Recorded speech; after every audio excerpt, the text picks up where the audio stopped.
everybody? Welcome back to the channel. My name is Jared Willers, and today we are going to be talking about probably one of the most foundational albums. I don't know if everyone would say that, but I think probably, one of the best-selling albums of all time, genre specific or not.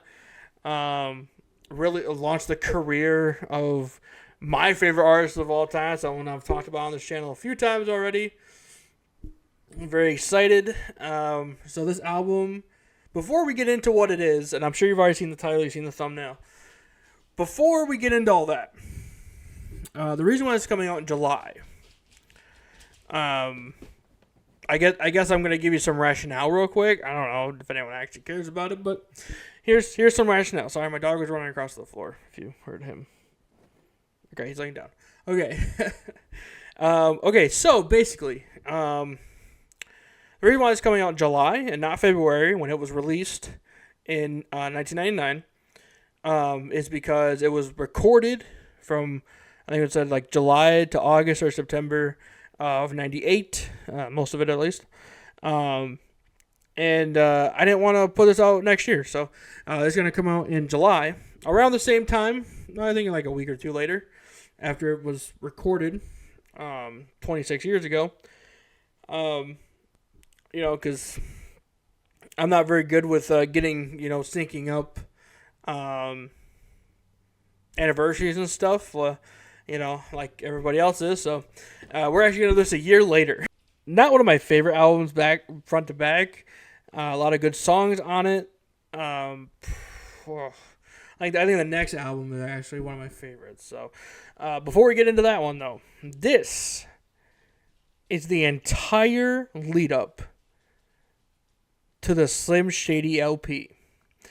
Now, in case you don't know the history behind the Slim Shady character, I don't know if I'm gonna do all of it or if I just touched on it a little bit, but it will be kind of how we got to where Slim Shady is at this moment in time. First, call to action real quick. Thank everybody for watching. I am trying to get to 1,000 subscribers before the end of the year. So please hit that subscribe button if you want to see more. This is kind of like a begging motion, but it's mostly just to keep my cord into my microphone. Without further ado, here we go. The Slim Shady LP. Hold on, I have to respond to my wife. Bad Meets Evil. Eminem met fellow Detroit rapper Ryan Daniel Montgomery in 1997, a.k.a. Royce da 5'9". The story Royce gives as to where he got his name from was when he was in high school, he'd wear a R necklace, or an R pendant on a necklace, and the R that he wore looked like the Rolls Royce logo, so people call him Royce. And he was 5'9". Put those together, Royce da 5'9". They would unite on the Slim Shady LP, but before we get there, we got a little bit more to cover. The Slim Shady EP.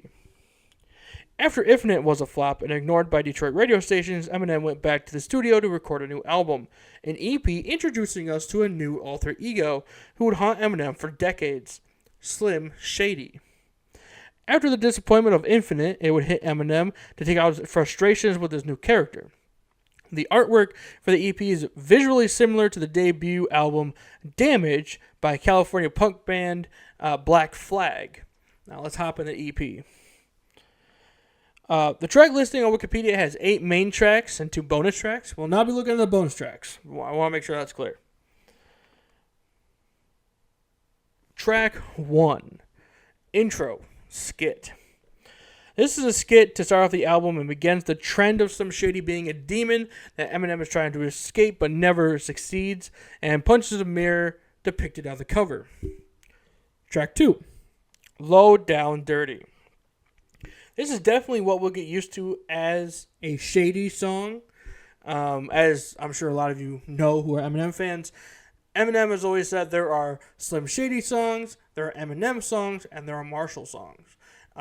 This is very clearly the Slim Shady character.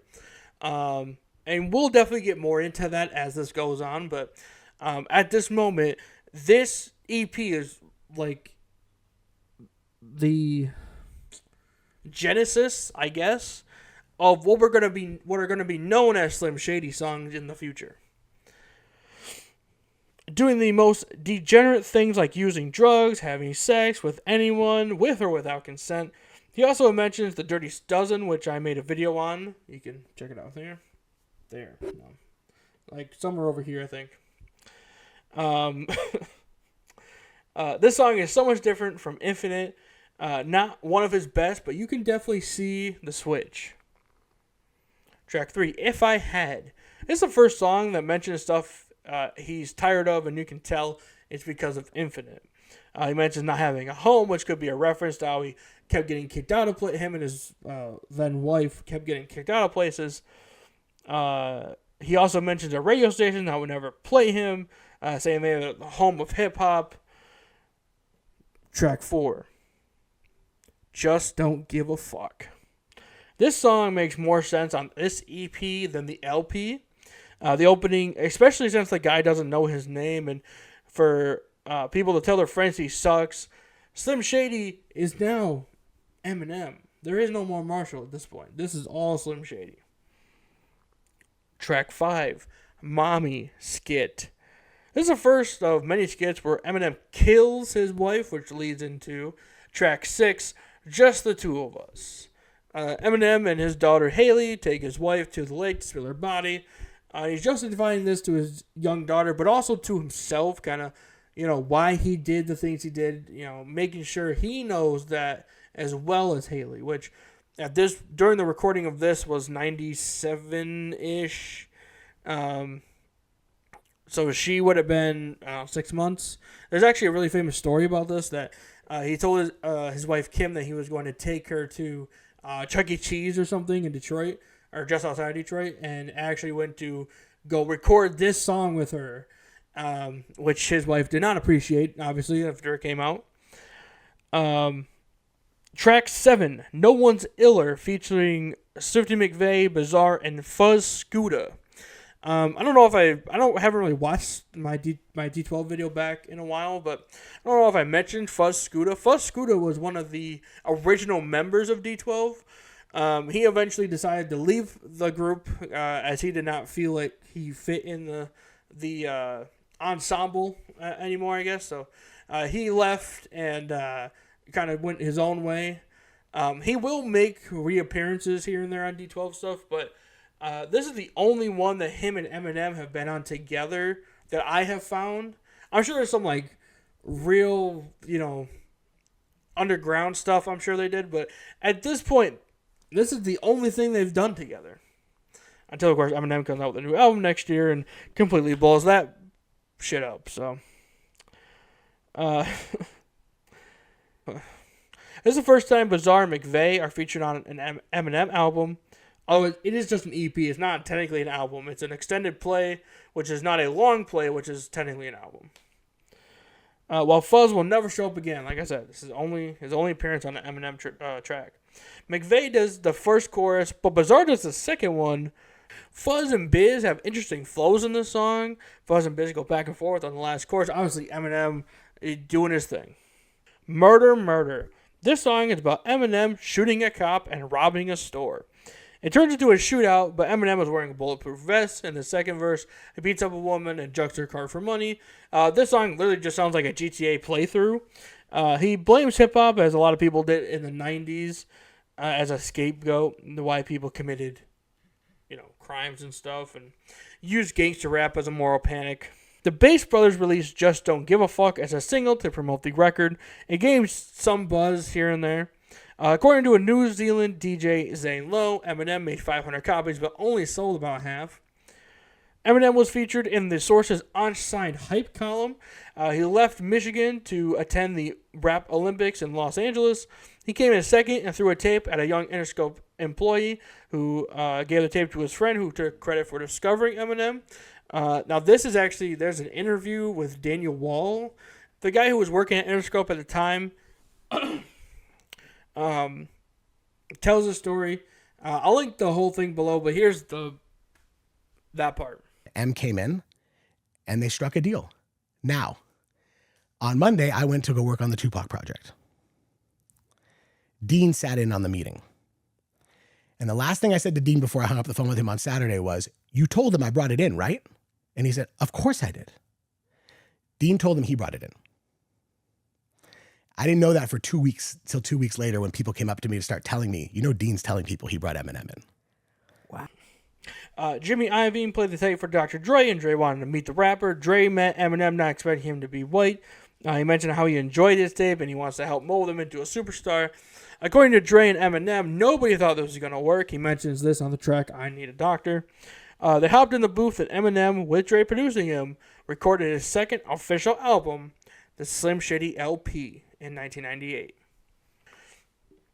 This is the first album listed on Spotify officially for Eminem. I'm not sure he would love for you to think that was his first album, but actually his first album was this. You can click the eye. I will be doing the extended edition as it has more songs, so here we are. Track 1, Public Service Announcement. Jeff Bass, I think it's Bass. I don't actually know how to pronounce it.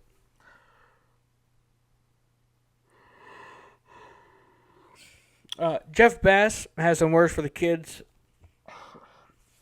and Eminem ends it with "Don't do drugs." Very good. I think their second one on the Marshmallows LP is better, but Track 2, My Name Is, probably the most iconic Eminem song. Between this and Lose Yourself, it's really a coin flip on what song people are going to mention when you mention Eminem, and ask what their favorite song is. It's usually this, The Real Slim Shady, or Lose Yourself. Like, they all came out within 3 years, one each year. It's kind of crazy, but you just never know sometimes, I love listening to the unedited version, that's how it's meant to be enjoyed. The edited stuff is so weird, it doesn't make sense half the time. This is the first time we got a diss towards his mom on wax. He has not done that before. This is the first time. Track 3, Guilty Conscience featuring Dr. Dre. This track is more like what Eminem said about this album. Eminem said, "Why can't people realize records can be movies?" This track is very clearly inspired by anthology movies and having like a single thread, like Stephen King's, was it Cat Tales or something like that. It is very, very good. I highly recommend that one. It has James Woods in it. Pretty cool. Track 4, Brain Damage. In this song, Eminem says he was bullied by an older kid named D'Angelo Bailey, saying he shoved Eminem into lockers and beat him up in the bathroom. In the song, he eventually beat Bailey, but when he went home and became colorblind, started bleeding from the ear, his mom beat him even more for bleeding everywhere. Now, bars. Track 5, Paul skit. The first time we get a skit from Paul, but not the last.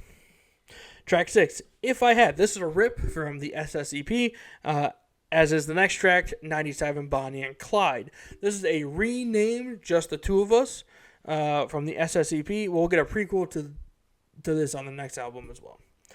Track 8, Bitch Skit. This features Zoe Winkler. I don't know who that is. Expressing disgust from Eminem's music, which a lot of people did at the time, obviously, because it was very graphic and very sexual, and a lot of people describe a lot of this album as horrorcore. I don't know if I would explicitly say horrorcore. Definitely a precursor to what I think horrorcore would eventually be, but I don't know if I'd call it 100% horror. You know what I mean? Horrorcore. Track 9, Role Model. One of my favorite songs for Eminem. As he gained fame, Eminem was thrust into the role model role. Even though he has said many times he doesn't want to be seen that way, this happens all the time. As someone gets famous and celebrity, we as a society decide to make people into role models, even if that's not what they want to do. That's not what their thing is. A lot of people get thrust into something like that, like Britney Spears. Britney Spears was not a role model. She has said this multiple times over her career. She is not a role model for anybody. She just makes music she makes the music she wants to make. That's what happens. But then, for some reason, we're like, well, actually, you're a role model now because we said that makes no sense to me. I could go on a whole rant about this, but I'm not going to. Unless someone is on board, why would we do that? Doesn't make sense. Anyway, track 10, Lounge, skip. Eminem, Jeff, and Mark Bass play lounge singers. There's really not a lot to that one. Track 11, My Fault. Eminem is apologetic for bringing someone into the world of his drug abuse. Another good song. It feels kind of like a funk song. A woman he gives shrooms to has a bad trip, freaks out, and presumably dies. I mean, we don't know 100%. As it ends, like he's screaming at her to get up, but I mean, it's not 100% confirmed she dies. I want to make sure that's clear.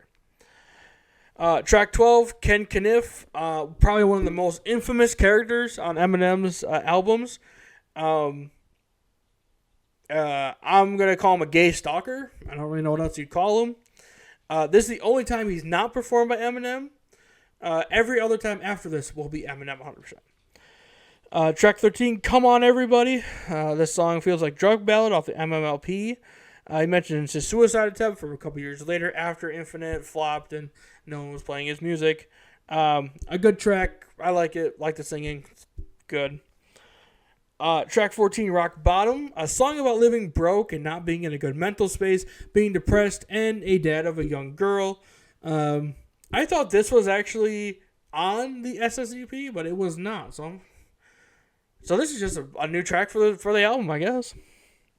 Track 15, Just Don't Give a Fuck. Another rip from the EP. One of the standouts, obviously. It's one of the best songs on the album. But again, it makes more sense on the EP than it does on the LP. Track 16, Soap, skit. We hear a movie scene play out. It's pretty good. That's it. Track 17, As the World Turns. This is a track about how no matter what, the world keeps turning, even when you want it to stop, especially when you want it to stop. Track 18, I'm Shady. This is Eminem's Forgot About Dre. Who taught you this? Who taught you that? That's me. Don't forget it, sort of thing. But of course, as I'm sure most of you will probably know, Forgot About Dre is also, 10 years into Dr. Dre's career. Eminem is just getting started. So, Track 19, Bad Meets Evil. Jeff Bass plays Cowboy in the intro. He explains who Bad Meets Evil is. They're gunslingers who died in a shootout in a saloon. But We Are Treated to Ghosts. An amazing song, another favorite of mine, shows both Eminem and Royce's skills. This will be the last time we hear them on the same song for about a decade, maybe even more. But we will get into that much later. Track 20, Still Don't Give a Fuck, a sequel to the original EP version. Another great song, but if this was a tier list, JDGAF would be S tier, and SDGAF would be A tier. Still good, but you're not getting better than the original. Track 21, Hazardous Youth, a good track solo, but a part of a good track solo, but a part of this album is a low point. Of course, a low point on this album is still higher than most albums. So, track 22, Get You Mad, featuring Sway and King Tech. This is a good song, and I have heard this song before, but I can't remember where. The beat sounds good, but it feels like it got ripped from a different song. I'm not sure. I don't really do a lot of research into this song, but I did like it when I listened to it for the first time.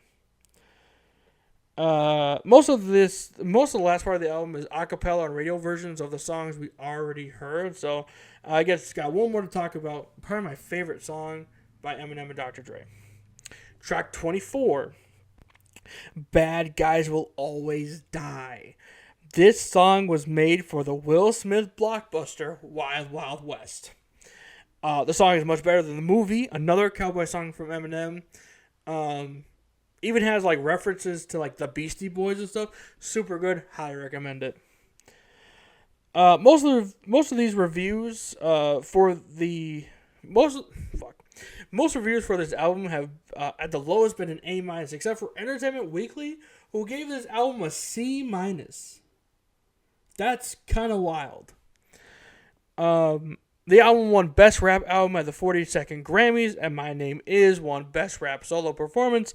After this album, Interscope allowed Eminem to start his own sub-label called Shady Records, and by the year 2000, the SSLP was certified quadruple platinum. Insane for a debut to go quadruple platinum. Now, we're going to get into some controversy. And one of the reasons Eminem and Royce 5'9" didn't make music together for so long. Dre heard Royce's manager, Keno Childry, say he saw Eminem sit Dre down like a pupil and teach him rhymes. Now, of course, if you know anything about Dr. Dre, he already knew how to rhyme. He's not a very good writer, and he will admit that himself. But he can rap. Like, he's not that bad. He doesn't think he is. Obviously, if you watch the HBO limited series, The Defiant Ones, he's very clearly not okay with the way he raps. But I think it's fine, honestly, personally. I like it. But I don't believe that that's ever happened. If it did, then I guess I'm wrong. But I have never heard of anything like this happening between Eminem and Dr. Dre. And I feel like that's something Eminem would say if it happened. You know what I mean? Like, maybe not like, oh yeah, I set him down like a pupil to show him the ropes. But, like, you know, I gave him a few pointers. Which I think he did say he gave him a few pointers here and there. But other than that, it's not like he's like, hey buddy, sit down. You know what I mean? Like, this is not how this works. Well, Dre didn't like that. And told Royce that he had to leave his manager. Thing about that, though, is Royce and Keno, I believe Keno is still his manager, so that didn't happen. Royce denied that request, obviously, because they're very good friends, and Royce left Aftermath. Eventually, Royce thought that, you know, Eminem was doing more with D12, and thought D12 was getting in between their friendship. So he decided to move on and diss Eminem. He shouldn't do that. But cooler heads prevailed. Proof, obviously. Said they're not going to respond to it. Just let them do whatever. And they did actually reconcile eventually. So Proof is probably one of the, greatest negotiators in history, I guess. This is where we're going to leave off for now. Obviously, if you have not seen my Infinite video, go ahead and check that one out. Check out the King Mathers album Insider. I have a few other ones if you want to check those out as well. I will be doing more. I love doing these, so music is definitely part of my life, and it is definitely part of the channel. So thank you, everybody, for watching, and I will see you next time, right here on Jared Wells Official. Make sure you hit that subscribe button, hit that like button, and comment. What's your favorite song off the Slim Shady LP or EP or Infinite if you want to? Fuck it, why not? Anyway, thank you, everybody, for watching, and I'll see you next time. Oh shit.